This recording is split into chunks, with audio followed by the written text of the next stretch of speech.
everybody and welcome to my channel. Today we are going to be doing my November 2023 wrap up. I am still very sick.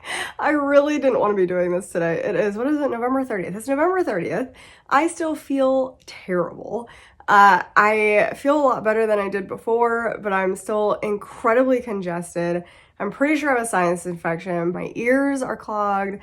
My face feels like I've been hit by a brick. It just feels like my face is just, oh, it hurts. But I'm like, I gotta film this wrap up or I'm never gonna film it. I'm gonna forget about it. I'm not gonna do it. And I really wanted to put this out this Sunday, so pretty early on in December. But man, I feel so bad. That's why I have this giant water bottle over here. I'm taking, there we go. I am taking Sudafed currently, so it is just drying everything up, and I am drinking a shocking amount of, oh my gosh, a shocking amount of water. I can't hear myself. That's one of the problems that we're having, is I can't hear anything. Yeah, November, I have this huge stack for November, and that's not including 2 more books that I had read on Kindle. So it's going well, weirdly, and I had 2 5-stars this month. What? So I feel like November actually was a pretty good reading month, but I also had 4 DNFs.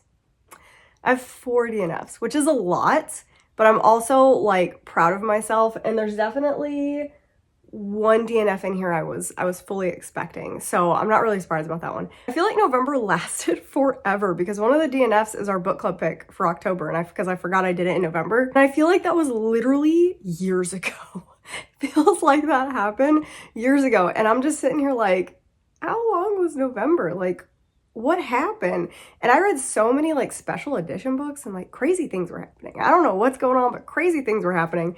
And I just got so much reading done because I also started my Goodreads vlogs, which I haven't vlogged anything for. I finished 5 books, 3 for one vlog, 2 for another, and I haven't filmed anything. So I need to do that after this, which is like, oh, I got more filming while I'm sick. That's so fun. That's so fun. Yeah, so it kind of like is motivating me to read, and I'm also already 60 pages into Belladonna, so I've got a lot done. It's shocking how much I've gotten done. I feel like I've just said that, but I cannot remember anything for the life of me right now. So anyway, how about we just get into talking about the books, because this intro is already way too long and I'm confusing myself. So let's talk about the DNFs first. Let's talk about the E-arc that I DNF first. So I had an E-arc of Gwen and Art are not in love, and this was like 100% supposed to be for me. This was, what did they market it as? They marketed it as like Heartstopper meets A Knight's Tale, and I think in theory that is correct, but no. I really hated the main characters. I thought they were so annoying. I think I got 90 pages, 100 pages into it, so I got like decently far into it, and I was like, I cannot read another second of Gwen and Art being at each other's throats, and I'm so upset about it because I love the setting. So this is taking place in like, not King Arthur's time, but everyone reveres King Arthur and all that stuff, and it's definitely a medieval time period, but and everything is like obsessed with King Arthur. It's just really, really cool, and there's jousting, and Gwen is part of like a royal family, and she's betrothed to Art, who is not King Arthur. I actually went into it thinking he was King Arthur, but it's not. They're like supposedly descendants or something like that. Well, they hate each other, which is fun. And I knew from the get-go, I mean, it literally says Gwen and Art are not in love. And in the synopsis, it talks about how Gwen falls for this female knight, and Art falls for someone at court. And I was like, this is awesome. This is adorable. I love this idea. This is so much fun. But the 2 main characters were so unbearable. And a lot of like the beginning of the book especially is their interactions with each other, and I hated it so much that I couldn't go any farther. I just was not feeling reading 400 pages of them fighting, which again is sad because I think the romances in it were going to be actually really, really good, but I just couldn't do it. I wasn't going to put myself through it. I have so many other things I have to read. Let's talk about the 2 that were a little more obvious. You guys already know that I DNF'd Vampires of El Norte. I literally still have my bookmark where I DNF'd it. You can see how far I got into the book. I think I got halfway through the book. I got to 196 pages, but probably about 50 of those pages were skimmed, so probably more like 150 pages that I actually got to. I like the idea behind this, but this is not horror. This is historical fiction where it focuses mainly on a romance that is a pain in the butt to read about. I did not like the romance, which obviously ruined the book for me because this is historical romance. That's what this book is. The horror in it is really cool, but it's not enough that's in there. I have a whole vlog talking about this. If you've already read it, go check out that vlog. It was for our Lazy Book Club pick for October, and I go through why I DNF'd it and my thoughts on it and kind of what I wish the book had actually been. And yeah, this one's sad. This one's really sad because I think I gave the last book that she wrote, The Hacienda, I think I gave like 4.5 stars, 5 stars. Love that book. That book was so good. One of my favorite horrors that I read last year. And this was terrible. This was really bad. I'm glad people seem to like it though. It definitely seems like people either liked it or DNF'd it. So I'm glad for the people who really liked it. I wish that was me, but it definitely was not me. And then we have one that definitely was like, I'm probably gonna DNF it, but I hope I don't DNF it. It's outside my comfort zone, but it could be something I like.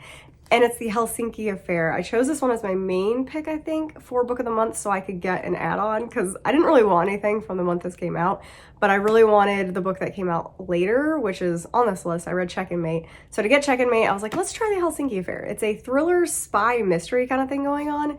I got about 60 pages in and I was like, this is not for me. This is so heavy politics. I don't enjoy that. I think this is probably a good book, but it's apparently, I don't think I like spy thrillers like this, like heavy. I think I like more fun stuff. This is definitely politics heavy, very involved, and my brain was like, don't want to read that right now. So the shocking one that I DNF'd this month was City of Nightmares. I wanted to read this because Fairy Loot came out with the second book and they were selling it in November, so I was like, I really need to read this to decide if I like it to then get the second book. So I was like, okay, because that's what I'm trying to do from now on. I'm trying to read the books before I buy the second book in the series because like if I don't like it, that's stupid. That's such a waste of money.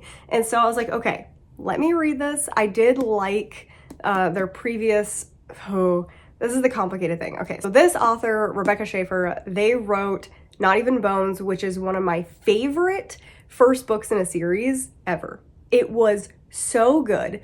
The problem with the series is that it set up this like really nice romance in the first and second book. It was really, really good. And then it swerved in the third book and it was very strange. And I get what the author was going for, but I think it was just the author, like, it seemed like the publication or like whoever her editor is or something like that really wants there to be romance in her books, but Rebecca Schaeffer's not interested in that. So if you're interested in having romance in your books, Rebecca Schaeffer is not the author for you because Not Even Bones is not a romance. It started off that way, and that's what threw off a lot of people in the third book. This isn't really like a surprise if you know anything about the series now. It was a surprise when the third book came out and there was no romance and the characters turned out to be asexual, which is, it's really good asexual rep, but it's almost like the author was pushed into making it a romance, and then for the third book was like, no way, that's not what these characters are supposed to be like, and then was able to do like kind of what they wanted to do for the book. And then this book comes out and this definitely seems like Rebecca Schaeffer was able to do what they wanted from the beginning. The problem is, when I went into this book, I was kind of expecting the similar kind of thing, like a asexual character. That didn't bother me. I was actually okay with that. The friendship was working for me. The problem was the weird preachy stuff in this book. This book was weird. Like, the writing was really bad, which is nothing like what Not Even Bones was. Not Even Bones and the second book were amazing. I will say the last book in that series, the writing did go downhill a bit, and that's kind of what this felt like. This had terrible writing. It was bizarre. Everything felt like it needed to be edited like 6 more times. It was so strange. And then the weirder thing that happened is these preachy passages of like, and I mean pages upon pages upon pages of our main character talking about how bad the entertainment industry is and how vampires are romanticized and monsters are romanticized. And I'm sitting there going, is this supposed to be part of the character that she's supposed to feel this way? Or is this how the author feels? But the author literally just wrote a book series romanticizing serial killers.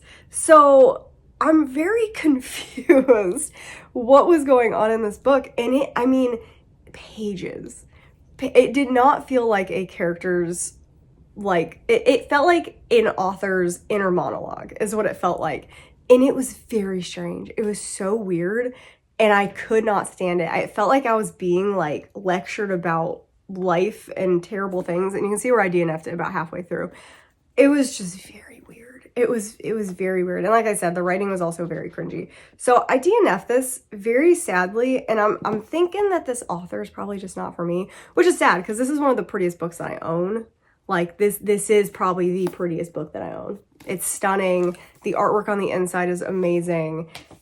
But it was weird. It was so weird. And I did not like this, like, at all. The idea behind it is amazing. I forgot to tell you what the idea behind the book is. So this book is called The City of Nightmares because when people fall asleep, if they're not taking this, like, stuff that's in the water or pills or something like that, if they have a nightmare, they can turn into their nightmare. And depending on the degree of the nightmare, you either, like, retain yourself but still become, like, the creature thing or whatever you dreamed about, or you become like a monster and start killing people. It is why it's like such a good idea. It's such a cool idea. And some of the stuff in here was really, really cool. But the dialogue, the writing, the weird preachiness of this just ruined it. It just absolutely ruined it. So I ended up DNFing this. And I just don't think I'll be picking up a Rebecca Schaeffer from now on because it's been total misses. Like, even though I love Not Even Bones, that series was one of my most disappointing series that I ever read. And then this is one of my most disappointing books, like, ever. This will be on my most disappointing reads for this year. So, weird. It was very, very weird. So those are all my DNFs. Let's talk about the ebooks that I read. I read 2 books on Kindle Unlimited for Goodreads Mystery Thriller. I read The Housemaid's Secret and The Coworker, both by Frida McFadden. The Housemaid's Secret is the second book in the Housemaid series. I wasn't originally going to read it because I hadn't heard great things about it, but I ended up reading it and I gave it a 5-star. It was really good. I think I gave the first one a 4-star, but I absolutely love this one. Twice I literally gasped. It is so hard to make me gasp or be shocked in a thriller mystery book anymore because I read so many, but I literally was sitting there like, what? What just happened? And I turned to my husband and I was like, you would not believe this. And I had to go through the entire plot with him. And he was like, oh my gosh. And I was like, so I absolutely loved it. I had such a good time reading that one. So it was an easy 5-star. And it is following the characters from the first one. For some reason, I was under the impression that it was following like a different housemaid, but it is 100% following the housemaid from the first book. And it was so good. I loved it. So the second book that I read, like I said, is The Coworker, also by Frida McFadden. This one did not make it to the finals. Thank goodness, because I gave it a 1-star. I don't know how. I literally went from reading a 5-star Frida McFadden to a 1-star Frida McFadden. And I was like, oh my gosh, this one is so bad. It's so bad. I just didn't like anything of the storyline. I can't even really talk about it because the reason I don't like it is like the twist kind of. Yeah, so I didn't like the twist. I saw it coming from a million miles away. I didn't know what the like motivation was of what was going on, but I saw it coming from a million miles away. I will say the end, like, I liked the end. That really got me. I feel like I've got to put it up to a 1.5. That extra 0.5 is like the last chapter where I was like, because I really did like that one part. But generally, I just thought it was really boring because how it was told. So it was told in 2 points of view. One of the points of view is like our main character who is dealing with the stuff in the present. And then the other point of view is the missing woman whose point of view is being told through emails. But the emails are just, they drag and they drag and they drag. And I feel like they're important, but not as long as they were. They were just too long. The emails are telling you a story that's different than what you feel like you're experiencing. So you're learning things through the emails. So they need to be there, but they're so long it doesn't make any sense for them to be that long. There's tons of extraneous, not important information in them, and I skimmed a lot of the emails and I did not miss anything. That's how not important a lot of the information was. So that dragged down the book a lot, and I was just like flipping through, and I was really tempted to DNF, but I was like, okay, Frida McFadden has had 2 books that I read, loved both of them, and the twists were really, really good. So let's see what this twist is. Didn't like the twist. I liked like the final twist. But not the main one. It wasn't enough to help me with this book, and I really didn't like it. So I'm gonna say 1.5 just because, yeah, of that second twist at the very end. Okay, we are moving on to my physical books that I read. We're gonna go this month in order of least to favorite. So we are going to be starting with a 2.5 star. Actually, I have 2.5 stars. I feel like a lot of these are gonna be like, these are hot takes. I already talked, oh, you know what? It's not really gonna be hot takes because I already talked about this in my, what was it? Overhyped books that I don't like, because the first one is Check and Mate. And so all the red is like problematic stuff. And that's why I'm like, I don't understand how so many people like this, which is sad because it's gorgeous. It's a gorgeous book. I'm probably going to be keeping it for now just because it matches my other Allie Hazelwoods, but I have a feeling I'm gonna end up getting rid of it. But it gets a 2.5. It originally was like a 1 star, but it gets a 2.5 because I like the last 30% of it. I thought the last 30% was actually really good, character development wise and plot wise, not some of the other stuff that was happening. But this one is following our 2 main characters. One is like the #1 world champion in chess right now, and the other one is, she used to play chess, but there was something that happened with her dad and she no longer plays chess anymore, and she's the main breadwinner of her family because her mom has chronic illness and is in pain all the time and has a hard time working, and she has 2 little sisters that she's got to take care of. So she ends up with this opportunity to play chess. That's how she gets involved in the chess world again, and that's kind of just what it is her playing chess and him playing chess and playing chess together. And this is Allie Hazelwood's debut young adult novel, and I think it shows. I talked about it in the overhyped book, but I think it's just the classic mishap of someone who's used to writing adult books switching to young adult and not really knowing how to write young adult characters. I do read a lot of young adult books, so this just didn't work. This didn't work. If you want to really read a good young adult book, I would read Imogen, obviously. That one is fantastically done. It's written by Becky Albertalli, someone who knows how to write young adult fiction very, very well. That one is significantly better. That is a significantly better romance. I even think Talia Hibbert, Highly Suspicious and Unfairly Cute, is significantly better than this one, and that is her first young adult book as well. She definitely falls into some of the same pitfalls as Allie Hazelwood, where some of the characters are a little bit over the top and not like, they seem like caricatures of young people, and that's what this was. Not a fan. Just not a fan. Another 2.5 stars, one that I also talked about in the overhyped video. One Dark Window. This was such a weird one. I read this because, again, the second one was coming out, and I was like, okay, I need to read this, see if I want to get the second book. So glad I read this because I was gonna buy the second book. So glad I read it because no way. I did find the second book on Kindle deal for like $2.99, so I do have it, and I do plan to read the second one because a lot of people who liked the first one did not like the second one. So I'm like, I probably will like the second one because they added a second point of view of the character that I liked the most in this book.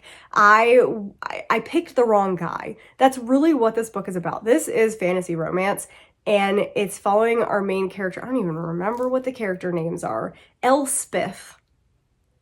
Our main character, Elspeth, who is a limp noodle of a character. I mean, she is Bella Swan. She has no personality, like literally zero personality. She's a limp noodle. And then she meets, I don't even see who she meets, but she's got this nightmare thing in her head because there are magical cards in this world. And one of the cards basically like, I don't even know what it's called, sucked onto her, something like that. And so now she has this like evil nightmare thing in her head that talks to her all the time, and she's trying to figure out what it is. And there's a raven.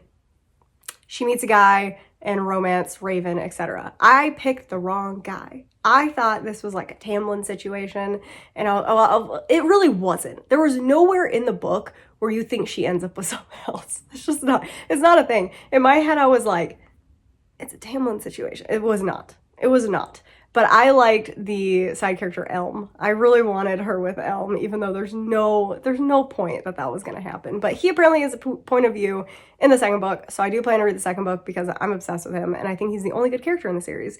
So sad. So this is all, yeah, 2.5. Absolutely 2.5. Then I was attempting something this November that did get scrapped. I had a vlog that I was running where I was doing a whole behind the scenes video of a vlogger, and then I got sick and vacation, and it didn't end up working out. And I ended up getting way too many books, and I couldn't read all of them, but I was doing so well. I was trying to read all my books in 1 month and doing a behind the scenes video about it, and I was doing so well. And then my birthday happened and so many books. I got so many books. So that ended up being scrapped, but I did end up reading The Fourth Grimm for that because I got this in the mail this month, and I was like, okay, let's read it, trying to keep up with the books that I get this month. I'm glad that I read it, but this is by Catherine Purdy. I was very, very excited to read this because it is the same author as The Bone Crier's Moon, which I gave 5-star, and I gave the second book a 4-star, I think. Loved that duology. I thought it was really, really good. 3 stars. I think this is a 3-star. Yeah, 3. I'm trying to remember if it was a 3-star or 3.5. I'm gonna give it a 3-star because I'm intrigued enough to pick up the next book, but this was boring. This had a really, really good idea. The idea behind the story is that our main character, I can't remember main characters. Clara, her mother went missing, as well as like a bunch of townspeople, and they walked into this forest after this like tragedy happened, and the forest is living. Like, they live in this basically fairy tale magical forest where they don't know anything about fairy tales, but we do, which is the fun part about this book. So she is trying to find her mother with the help of one of her friends, Axel, and they go on a journey into the Forest Grimm, and it's basically Grimm fairy tales. There is so much cool stuff in this, but and they come into contact with villagers who have basically been turned into evil fairy tales, and it is really cool. The problem is I thought it was going to be like constantly dealing with these fairy tales. 90% of this book is her and Axel meandering through the forest. That's really what it is, and I do not like those types of stories. And then when you get to the end of this, because this is going to be, I don't know if it's going to be a duology or a series or a trilogy, but there is at least one more book, because at the end, it's like nothing happened. Like, it's like nothing got resolved, and now we have to restart the book all over again. And I'm like, I wanted a little bit more to be resolved in this book, or feel like we got somewhere, but and we did, some stuff happened, but generally really nothing happened. Like, really nothing happened. And that was probably the worst part about this, is I feel like this book was a slog to get through with some really amazing parts in there, but it generally just led to nothing, and it feels like you read a book for no reason. I'm still interested in reading the second one. I do want to know what happens, so that's why it gets a 3, because generally if it's under a 3, I'm normally not that interested in like continuing in a series, minus One Dark Window, just because there is something major that changed. If One Dark Window did not have that added POV, I would not be reading the second one, and there's a very high chance I will still DNF the second one like seconds into reading it. But I am interested enough to continue, so I am giving this a 3-star. And then also for the Goodreads thing, I'm reading the young adult fantasy category, and I'm reading the mystery thriller category, so it's to kind of break up the categories because it's a lot of fantasy to read all at once. But I am enjoying the fantasy more than the mystery thriller category, actually, which is surprising. But anyway, so I ended up reading this Soven Kingdom because These Infinite Threads was nominated, and this one was on my shelf, so I was like, I might as well read it, even though it's like part of a series. But yeah, so I read the Soven Kingdom. I was kind of expecting something similar to the Shatter Me series, because the same author as Shatter Me series. This was, what did I give this? I think I give this a 3.5. Give this a 3.5. This was also a slog to get through. This was just exhausting. This was an exhausting book to get through. Again, I really loved the beginning, but it just got tedious. There was no reason it needed to be this long, which is why I was happy this one is actually like 100 pages shorter, which is weird. Normally the first book in a series is shorter, but it seems like she figured out how to edit herself in this one, because I gave this one a 4. So 3.5, this one was a 4. I still don't know how I feel about where the book is going, because this is definitely the definition of a love triangle, and I really don't like that. I really, really, really, really don't like love triangles, and this is a true love triangle, which is upsetting. And I always pick wrong. I always pick wrong. But in this one, I feel like there's no bad choice, which is even worse. I feel like this is a Vampire Diaries situation where there's no like actual bad choice. They're both good and you're like, everyone's gonna be miserable. But yeah, so this one is just a slog. It was 100 pages too long. There was just a lot in here that didn't need to be happening, but we are following our main character. Why can I not remember anyone's name? I'm not gonna say this right either. I think it's just Eliza, and she is living in a kingdom that is not very friendly to the type of species she is. She's a djinn and she's not allowed to use her powers. She has to hide who she is, and obviously she's like a lost princess. That is not a spoiler. That is not a spoiler, but she catches the eye of the prince of the kingdom, Cameron, and it just goes from there. They have to figure out what to do. He's trying to figure out who she is, and she's trying to just live her life. She's trying to live her life, and then drama kicks off at the end of this book. It's basically Cinder. It really, really felt like the first book in the Cinder series.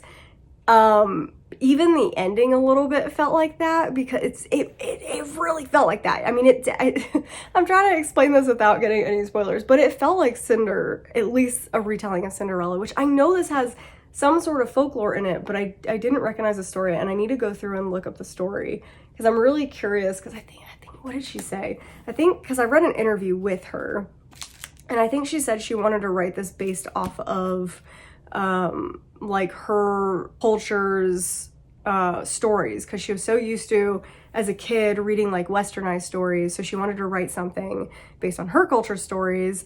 But again, it just felt like Cinderella, so I'm really curious if there's a story that is similar to Cinderella, or if there's like an origin to Cinderella that actually is in the Middle East. So I'm really curious about that, and I'm definitely gonna look that up. I meant to do that before this video and I didn't. So anyway, 3.5 just because it was too long. In the writing, oh, that was what I meant. I thought it was gonna be similar style of writing to Shatter Me, but she definitely tried to like up her writing style, and it kind of just made it pretentious and over the top. Like it was weird. It was hard to connect to the story due to the writing style that she chose in this book. Then, like I said, I read this next. I'm caught up on this. It's supposed to be a trilogy. The next one's coming out in February, I think, but apparently she came out and said it's going to be a long series. This lady does not know how to write short series, because the Shatter Me was supposed to be a trilogy, and then she tacked on 3 more books plus like 700 novellas. So I don't know. I hope it's just a trilogy. I don't like series that just continue and continue and continue. And that kind of ruined the Shatter Me series, to be honest. The last 3 books were not good compared to the first 3. This was significantly better. I feel like this had a clear idea of where we were going. I definitely didn't like some of the stuff that was going on. Like I said, love triangle things happening. And I don't know. I still get a 4-star because I actually really enjoyed it. And I got through this one really fast. I feel like it took me like 2 weeks to read this Woven Thread, or this Soven Kingdom. And I read this in like 2 days. So I definitely like this one significantly better. But I don't know where this is going. I like honestly don't know where it's going. I don't know how this is going to conclude. So I am excited to get the 3rd book. I'm just a little confused what's going on. Then I just finished literally 2 days ago, What the River Knows by Isabella Ibanez. I was nervous about this one because I read, what is it? This Woven in Moonlight. What's the first one? Is it Woven in Moonlight is the first one? I always get the first and second in that series confused, but whatever the first in that series is, I read that, gave it a 5 stars, loved it. Then I tried to read her, oh man, her book about flamencos and dragons. Hated it, DNF'd it, tried to read it like 3 times, DNF'd it every single time. So when I got this, I was like, okay, nervous. And I think a lot of this book in the beginning fell into the same problem as the dragon book. It was just dragging and so boring, and I really didn't like the main character until towards the end. Inez was so annoying. She was so annoying, and she 90% of the time, if she was given an option, 90% of the time she chose the most annoying possible thing as an outcome. Like, she chose to make everyone's life harder at every opportunity that she was given. And I understand she was trying to figure out this mystery. So this is following our main character, Inez, whose parents went missing at the very beginning of the book, and she absconds herself to Egypt to try and figure out what's going on. And she joins her uncle's expedition for the search of Cleopatra. And it's very interesting. The premise is very interesting, but I feel like we don't... This said it was a mix of The Mummy meets Death on the Nile. And I don't agree. I went into this thinking it was going to be action-packed, adventure-heavy because of the mummy reference, but really the mummy reference was only because they were in Egypt. There's no reason for a mummy reference to this whatsoever. This is not action-packed whatsoever. This is 90% of this book is, again, some traveling, her making bad decisions, and her pining after a boy. That's what 90% of this book is. The point isn't even the excavation and stuff, because the excavation stuff was cool. That stuff was really, really cool. And I loved the main lead romance, Wit. I loved Wit. He's very, very interesting. But I wrote a whole Goodreads review on this. I went probably a little too hard on it, but I just feel like we needed more of the action adventure side of it, which is what I feel like her very first book was.